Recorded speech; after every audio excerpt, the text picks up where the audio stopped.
नमस्कार साथियों, आदर्श परिवार एवं आधुनिक नालंदा निःशुल्क कोचिंग क्लासेस में आप सभी का स्वागत है। आज हम लाए हैं नैतिक शिक्षा के अंतर्गत एक दार्शनिक प्लेटो के बारे में हम इसमें चर्चा करेंगे। प्लेटो का जो जन्म हुआ था वो एथेंस में हुआ था, जिसे आज ग्रीस के नाम से जानते हैं। यह एक यूरोपीय देश है। तो प्लेटो का जन्म 427 ईसा पूर्व में हुआ था और इनकी जो मृत्यु होती है 347 ईसा पूर्व में होती है। तो जो प्लेटो है वो प्राचीन समय के एक आदर्शवादी समाज की स्वप्नदर्शिनी, यानी कि प्लेटो ने एक आदर्श समाज की कल्पना करी थी। इन्होंने जो अपना जीवन है वो एक साहित्यकार के रूप में, एक समाज सुधारक के रूप में एवं एक महत्वपूर्ण दार्शनिक के रूप में इन्होंने अपना जीवन पूर्ण किया और ये विश्व में एक समाज के रूप में आदर्श राज्य को स्थापित करने पर इन्होंने जोर दिया है। और प्लेटो को जो है यूरोप का प्रथम दार्शनिक माना जाता है, क्योंकि जो इनके पहले इनके जो गुरु थे सुकरात, उन्होंने अपने बारे में ऐसा कुछ नहीं लिखा है, लेकिन जो प्लेटो है, प्लेटो ने जो सुकरात हैं उनके बारे में भी लिखा है। तो इसीलिए इनको यूरोप का एक प्रथम दार्शनिक का जो दर्जा है इन्हीं को ही मिला है। अब इनके जो कुछ साहित्य हैं उन साहित्यों के बारे में हम अब इसमें चर्चा करने वाले हैं। आप इधर देख पा रहे होंगे कि एक जो पुस्तक है इनकी जो फेमस रही है द रिपब्लिक। जो द रिपब्लिक है इसमें इन्होंने राजनीतिक चिंतन किया है और आप इधर इसका जो बगल में जो चित्र दिया हुआ है द रिपब्लिक, इसको देख पा रहे होंगे। इसमें इन्होंने जो अरस्तु के अरस्तु नहीं है, इनके गुरु थे सोक्रेटिस, तो सुकरात के बारे में इन्होंने इसमें लिखा हुआ है। और जो पहली राजनीतिक जो दर्शन पर लिखी गई ये एक पहली किताब थी, जिसके बारे में हम इसमें चर्चा करने वाले हैं। इसके अलावा इन्होंने एक और पुस्तक लिखी थी the Statesman, Ion, Symposium, the Laws. ये अलग अलग साहित्य इनके द्वारा ही लिखे गए हैं। अब हम बात करते हैं प्लेटो ने जो दर्शन है, प्लेटो का जो दर्शन रहा है उसके बारे में हम अब इसमें चर्चा करने वाले हैं। तो जो प्लेटो का दर्शन था वो ज्ञान मीमांसा, तत्व मीमांसा, नैतिक और राजनीतिक दर्शन, इसको हमने नीति मीमांसा भी कहा। तो जो ज्ञान मीमांसा है उसके बारे में हम अब चर्चा करने वाले हैं। तो ज्ञान मीमांसा में प्लेटो ने ज्ञान की व्याख्या दो तरीके से करी है। ज्ञान जो है वो सकारात्मक भी हो सकता है और नकारात्मक भी। तो सकारात्मक ज्ञान है वो ज्ञान क्या है, और जो नकारात्मक है ज्ञान क्या नहीं है। तो इसने विश्वास, मत एवं ज्ञान में अंतर स्पष्ट किया है। तो विश्वास में कैसे कि भाई हम किस पर विश्वास करें, किस पर विश्वास ना करें। मत यानी कि प्रत्येक जो व्यक्ति है उसके अलग अलग विचार हो सकते हैं। और जो ज्ञान है, ज्ञान भी एक प्रकार का नहीं होता, अलग अलग तरह का ज्ञान हो सकता है। तो इन जो तीनों चीज़ों में है इन्होंने अंतर स्पष्ट किया है। दूसरी बात करते हैं हम, इन्होंने सदैव प्रत्यक्ष को ही ज्ञान नहीं माना है। सदैव को प्रत्यक्ष ज्ञान क्यों नहीं माना है? क्योंकि जो व्यक्ति है उसे संपूर्ण ज्ञान नहीं होता है। जैसे हम इसमें चर्चा करें कि जो देश काल परिस्थिति के अनुसार जो ज्ञान है वो बदलता रहता है। अगर हम यहाँ पर साइंस की भाषा में बात करें तो साइंस की भाषा में जब तक कोई वस्तु है अगर उसकी खोज होती है तो तब तक नवाचार या फिर नई खोज नहीं हो जाती, तब तक वो वही रहती है। लेकिन अगर कोई नई चीज़ का निर्माण हो जाता है तो वो जो ज्ञान था वो उसकी जो परिभाषा है वह समय के अनुसार बदल जाती है। इसमें हम एक उदाहरण हमने दिया है मृगमरीचिका के बारे में। तो मृगमरीचिका क्या है कि जैसे कोई हिरन है, अगर वो रेगिस्तान में घूम रहा है तो उसे दूर स्थित ऐसा प्रतीत होता है कि भाई जो रेगिस्तान है उसमें जो चमकीली रेत होती है तो वो चमक दिखाई देने से ऐसा प्रतीत होता है कि वहाँ पर जल है। लेकिन जब वो वहाँ पर पहुँचता है तो उसको ऐसा भ्रम होता है और वहाँ पर जल नहीं होता है।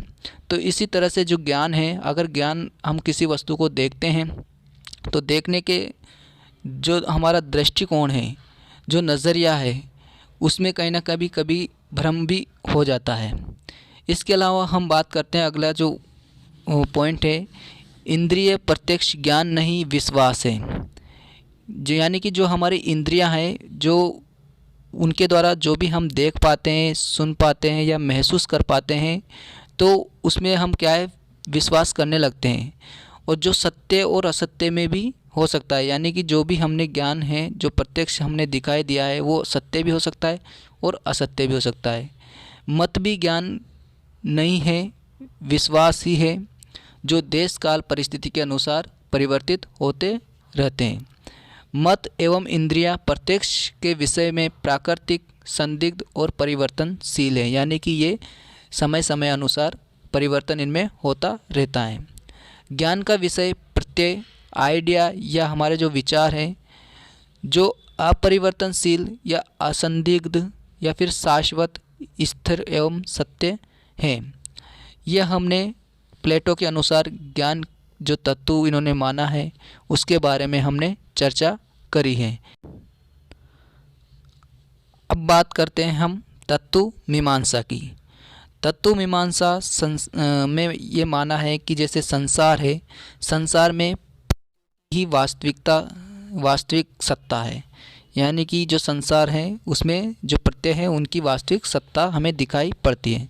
संसार की जो सभी वस्तुएं हैं वो सुंदरता भी है, उनमें वो अच्छी भी है, न्याय आदि परिवर्तनशील एवं सापेक्षिक होते हैं। सुंदरता, न्याय, शुभ एवं वस्तुएं प्रत्ययों की ही वस्तु छायाएँ या प्रतिबिंब है, यानी कि जो वस्तु है वो सुंदर भी हो सकती है, उसके बारे में हम उसका न्याय कैसे करें, क्या सही है क्या गलत है, इस तरह से जो वस्तु हैं उनमें हमें जो दृष्टिकोण है, जो प्रतिबिंब दिखाई पड़ता है, उसके बारे में इन्होंने इसमें बताया है। और अनेक जो वस्तुएं होती है, अगर हम उनकी एक दूसरे से तुलना करते हैं तो वो एक अधिक सुंदर हो सकती है या फिर एक अधिक मतलब सुंदर नहीं होती है। तो कुछ जो वस्तुएं हैं वो हमें अच्छी लगने लगती है, यानी कि न्यायप्रिय होती है और अच्छी हमें लगती है। इसी तरह अगर हम बात करें कि जो समय के साथ जो वस्तुएं हैं वो अलग अलग समय पर अलग अलग मात्रा में हमें प्रतीत होती हैं। इसी बात पे लेकर सुकरात और हिप्पियस जो थे उनके बीच में संवाद हुआ था, तो उन्होंने सुंदरता के बारे में अलग अलग उदाहरण उन्होंने प्रस्तुत किए थे। प्रत्यय वास्तविक जगत से परे होता है, यानी कि जो स्पष्ट हमें दिखाई देता है, जो भी वस्तु है वो वास्तविक जो जगत है उससे अलग हमें दिखाई पड़ती है। प्रत्यय का अपना अलग जगत है, जिसे प्रत्ययों का दिव्य जगत भी कहा जाता है। शुभ प्रत्यय, यहाँ पर ईश्वर को माना है कि जो ईश्वर है वो सबसे उच्च होता है, और प्रत्ययों की व्यवस्थित श्रृंखला होती है जिनमें उच्चतर एवं निम्नतर का विभाजन विद्यमान होता है। अब हम बात करते हैं नीति मीमांसा की। तो नीति का मतलब हम देखते हैं कि कोई भी पॉलिसी बनाई जाती है तो उस पॉलिसी का हम कैसे निर्माण करें। तो प्लेटो ने इसके बारे में चर्चा करी है कि प्लेटो ने कहा है कि जो आदर्श राज्य हैं उसके लिए हम जो भी नीति बना रहे हैं उसमें 4 तत्व इन्होंने शामिल किए हैं। तो 4 तत्वों में हम बात करते हैं विवेक, संयम, साहस और न्याय। जो नीति के इन्होंने 4 तत्व बताए वो कौन कौन से बताए? विवेक, संयम, साहस, न्याय। इनके आधार पर प्लेटो ने कहा है कि जो समाज है, समाज में जो 3 वर्ग हैं उनमें इनको विभाजित किया है। जो शासक वर्ग है यानी कि जो राजा है उसमें क्या है, वो विवेकशील होना चाहिए। इसके बाद में आया उत्पादक वर्ग। जो उत्पादक वर्ग है उसमें संयम होना चाहिए, और सैनिक वर्ग है उसमें साहस की भावना होनी चाहिए। अगर हम इन तीनों वर्गों की बात करें तो ये तीनों वर्ग अपने इच्छा के अनुसार अच्छा कार्य करें तो जो न्याय की जो भावना है वो निकल कर आती है। अब हम इनके एक एक के बारे में इसमें देखते हैं। शासक वर्ग को विवेकशील या दार्शनिक होना अति आवश्यक है, तभी वह राज्य पर समाज के विकास हेतु कार्य करने में सक्षम है। यानी कि एक जो राजा है वह बुद्धिमान होगा, दार्शनिक की सोच रखेगा, तो जाकर वो अपनी जनता का, समाज का कल्याण कर सकेगा। अब बात करते हैं हम उत्पादक वर्ग। उत्पादक वर्ग इच्छुक या लालची होता है, जो कि संयम के साथ उत्पादन करता है और उसके अंदर लालसाएं होती है, वह संयम बनाकर उत्पादन करता है। यानी कि इसमें हम एक किसान को रख सकते हैं। किसान क्या करता है, समाज के लिए जो उत्पादन है यानी कि जो भोजन है उसके लिए जो खाद्य पदार्थ हैं उसको क्या करता है, वो उत्पादन करता है और संयम के साथ वो उत्पादन करता है। अब बात करते हैं हम सैनिक वर्ग की। तो सैनिक वर्ग है उसका साहसी होना भी अति आवश्यक है, क्योंकि अगर सैनिक नहीं होंगे तो जो हमारे देश की जो रक्षा की बात आती है तो रक्षा नहीं हो पाएगी। तो यहाँ पर सैनिक को बहुत महत्वपूर्ण इन्होंने बात की है कि जो अगर सैनिक है उसको क्या है, बहुत ही ज़्यादा अधिक बलशाली होना चाहिए, तभी जाकर वो क्या कर पाएगा, राज्य की सेवा वो कर पाएगा, राज्य की रक्षा कर पाएगा। इन तीनों उदाहरणों को हमने देखा, अगर इन तीनों के बीच में अच्छा समन्वय होगा तो इसमें कहीं ना कहीं जो हम चौथा हमने तत्व देखा था न्याय, तो उसको हम इसमें प्राप्त कर सकते हैं। यानी कि तीनों के बीच में अच्छा संतुलन बना रहेगा तो जो चौथा हमने तत्व देखा था न्याय, वो हमें प्राप्त हो जाएगा। इसके बाद में हम बात करते हैं कि जो राज्य है वो शक्ति की जो वृद्ध अवधारणा है, यानी कि राज्य जो शक्ति है वो वृद्ध अवधारणा है। विवेक, संयम और साहस, अगर इनका तालमेल नहीं होता है तो कभी कभी जो राज्य है, राज्य में क्रूरता भी आ सकती है। यानी कि अगर कोई भी व्यक्ति है, राजा है, अभी वो विवेक से काम नहीं करेगा, किसान है अगर उसमें संयम नहीं होगा, और सैनिक है अगर उसमें साहस नहीं होगा, तो इनमें क्या है, जो राज्य है वो राज्य में कहीं ना कहीं जो व्यवस्था है वो डगमगा सकती है। अब हम बात करते हैं आदर्श राज्यों की विशेषताओं की, कि जो आदर्श राज्य हैं उसमें क्या क्या विशेषताएं होती हैं या होनी चाहिए। तो आदर्श राज्य में क्या होता है, कार्यों का विशिष्टीकरण होता है। यानी कि एक व्यक्ति के पास अलग अलग कार्य न होकर सभी व्यक्तियों को पास जो कार्य हैं उनका आवंटन कर दिया जाता है, अलग अलग तरीके से कार्य करते हैं। जैसा हमने देखा भी है कि जो राजा है, राजा का कार्य क्या है, जनता की जो भी परिस्थितियां हैं उनको देखकर वो उसके प्रति नीति बनाए, अच्छा उनके बारे में सोचें। उत्पादक वर्ग क्या करता है, किसान जो है खाद्य उत्पादन करता है तो उसके लिए भी कार्य अलग हैं। सैनिक वर्ग है उसके लिए रक्षा का कार्य दिया गया है तो उसका कार्य अलग है। तो इस तरह से हम देख सकते हैं कि कार्यों का विशिष्टीकरण होना चाहिए आदर्श राज्य में। दूसरी बात करते हैं हस्तक्षेप न्याय, अर्थात किसी कार्य में हस्तक्षेप ना कर अपना कार्य स्वतंत्रता से करना चाहिए। जैसे हम आज की व्यवस्था देखें तो जो भी विभाग होते हैं वो क्या है, अलग अलग प्रकार से बनाए गए हैं। क्यों बनाए गए हैं, क्योंकि उनका जो कार्य है, अगर वो अलग अलग कार्य होगा तो वो सही तरीके से उनको कर पाएंगे और एक दूसरे के कार्य में वो हस्तक्षेप नहीं करेंगे। तीसरी बात करते हैं हम आदर्श राज्य की संकल्पना के बारे में। तो आदर्श राज्य की जो संकल्पना है अगर वो होगी तो वो क्या है, मिलजुल कर कार्य करेंगे। व्यक्ति व समाज में प्रतिद्वंद्व नहीं होना चाहिए। यानी कि एक जो व्यक्ति है वह क्या है, समाज में रहता है, और अगर व्यक्ति और समाज के बीच में अगर द्वंद्व बना रहेगा तो वो व्यक्ति आगे नहीं बढ़ पाएगा। एक दूसरे की बुराई करते रहेंगे तो वो जो लक्ष्य है, वो सफलता है, वो प्राप्त नहीं कर पाएंगे। तो अगर व्यक्ति और समाज के प्रति जो द्वंद्व नहीं होगा तो वो क्या है, अच्छे से अपना कार्य है वो समय पर कर पाएगा। अगली बात करते हैं व्यक्ति समाज का जिम्मेदार सदस्य होता है। यानी कि हाँ, आपने देखा होगा कि जैसे हम लोग समाज में रहते हैं, अगर हम खुद जिम्मेदार व्यक्ति हैं तो समाज भी एक अच्छा होगा। अगली बात करते हैं न्याय कानून का विषय नहीं जबकि सामाजिक नैतिकता का विषय है। यानी कि जो न्याय है वो कानून का विषय नहीं है बल्कि सामाजिक नैतिकता का विषय है। सामाजिक स्वायत्तता पर इन्होंने बल दिया है। अब बात करते हैं हम आदर्श राज्य की आलोचना भी है। आदर्श राज्य की आलोचना में क्या दिया है कि जो बाध्यता का अभाव कर दिया गया है। यानी कि आदर्श राज्य में क्या है, किसी को बाध्य नहीं किया गया है कि आपको यही करना है, तो बाध्यता का अभाव है। सुरक्षापूर्ण कार्यों में संघर्ष की भी भावना है। यानी कि जो भी कार्य किए जाते हैं उनमें कहीं ना कहीं संघर्ष होते रहते हैं। अगला है अधिकारी का अभाव होता है और कर्तव्यों का प्रभावी होना पाया गया है। यानी कि आदर्श राज्य में क्या है, अधिकारी होते हैं वो कम होते हैं, उनका अभाव देखा गया है और कार्यों का भी प्रभावी होना पाया गया है।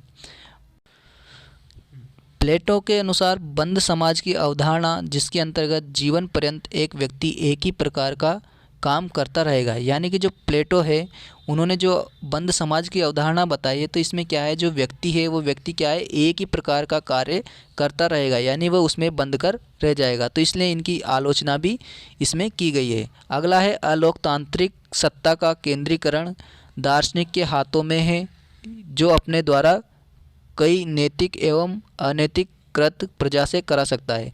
यानी कि जो प्लेटो है, प्लेटो के अनुसार क्या है, जो अगर एक व्यक्ति है, जो राजा है, अगर राजा क्या करेगा, अपने केंद्र में वो अपने हिसाब से नीति बनाएगा, अपने हिसाब से प्रजा की से कोई कार्य करवाएगा, तो जो राजा है वो अच्छा कार्य भी करवा सकता है और कभी अनैतिक कार्य भी उसके द्वारा करवा सकता है। तो इसलिए इनकी आलोचना की गई है आदर्श राज्य की, प्लेटो की। इसके बाद में बात करते हैं, मनुष्य सरल प्रकृति पर निर्भर है जबकि प्रकृति विषम होती है। यानी कि जो मनुष्य है वो क्या है, एक सरल प्रकृति पर निर्भर रहता है, सभी वस्तुओं के लिए क्या है, वो प्रकृति पर निर्भर है मनुष्य, जबकि जो प्रकृति है वो प्रकृति क्या है, विषम होती है। अगली बात करते हैं, व्यक्ति को कोई महत्व नहीं दिया गया है, यहाँ राज्य के अधीन है। यानी कि इसमें जो बात करी गई है आदर्श राज्य की, इसको क्या है, ज़्यादा महत्व दिया गया है और यहाँ पर जो व्यक्ति है उसका जो महत्व है वो कम दिया गया है। इसलिए प्लेटो की क्या है, इसमें आलोचना भी होती है। अगली बात करते हैं, व्यक्तिगत न्याय को अनदेखा किया गया है। यानी कि जो व्यक्तिगत न्याय है उसको यहाँ पर देखा नहीं गया है, तो इसलिए भी इसकी क्या है, प्लेटो के जो आदर्श राज्य की जो आलोचना इसमें करी गई है।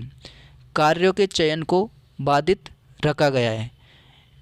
कार्य का इसमें चयन का जो बाधित रखा गया है, तो इसमें क्या है, कोई भी व्यक्ति है अगर वो कोई भी कार्य कर रहा है तो उसमें वो चयन जो है उसको एक नहीं रख सकता, उसको अलग अलग कर सकता है। तो इसमें इसको क्या है, बाध्य रखा गया है।